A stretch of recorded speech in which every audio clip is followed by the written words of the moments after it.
হঠাৎ হয়তো দেখা গেল সোশ্যাল মিডিয়ার একটি ভিডিও বা কন্টেন্ট যেখানে দেশের গুরুত্বপূর্ণ কোনো ব্যক্তি একটি তাৎপর্যপূর্ণ বার্তা দিচ্ছেন।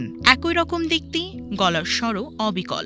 এমন পরিস্থিতিতে সেটি বিশ্বাস করে শেয়ার দেওয়াটা অস্বাভাবিক নয়, কিন্তু শেষ পর্যন্ত জানা গেল ভিডিওটি সত্য নয়, বানোয়াট। বিস্ময়ের বিষয় হচ্ছে সেটি কেন বানোয়াট এটাই বোঝা যাচ্ছে না। প্রযুক্তির ভাষায় একে বলে সিনথেটিক রিয়েলিটি, আরও নির্দিষ্ট করে বললে ডিপফেক বা নিখুঁত মিথ্যা। মূলত ডিপফেক হচ্ছে এক ধরনের সিনথেটিক মিডিয়া যার মাধ্যমে কোনো অডিও, ছবি কিংবা ভিডিওতে কোনো নির্দিষ্ট ব্যক্তিকে অন্য এক ব্যক্তির মাধ্যমে প্রতিস্থাপন করা হয়। যেমন আপনি আপনার একটি ভিডিও নিলেন এবং বলিউড অভিনেতা আমির খানের আরেকটি ছবি নিলেন।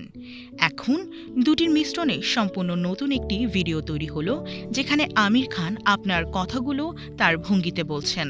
এটাই ডিপফেক। ডিপফেকের মধ্যে সবচেয়ে আলোচিত এবং জনপ্রিয় হচ্ছে ভিডিও এবং ছবি। টেকনোলজি এতটাই এগিয়েছে যে কারো একটি ছবির উপর ভিত্তি করে সম্পূর্ণ ডিপফেক ভিডিও তৈরি করে ফেলা সম্ভব। ডিপফেকের মাধ্যমে ভিডিও ও কণ্ঠ বিকৃতি এখন খুবই সহজ কাজ, আর এটাই বিপুল বিপত্তি নিয়ে এসেছে সোশ্যাল মিডিয়ায়। ডিপফেক প্রযুক্তির সবচেয়ে বিপজ্জনক বিষয় হলো এটি এখন কম খরচে সহজেই তৈরি করে ফেলা যায়।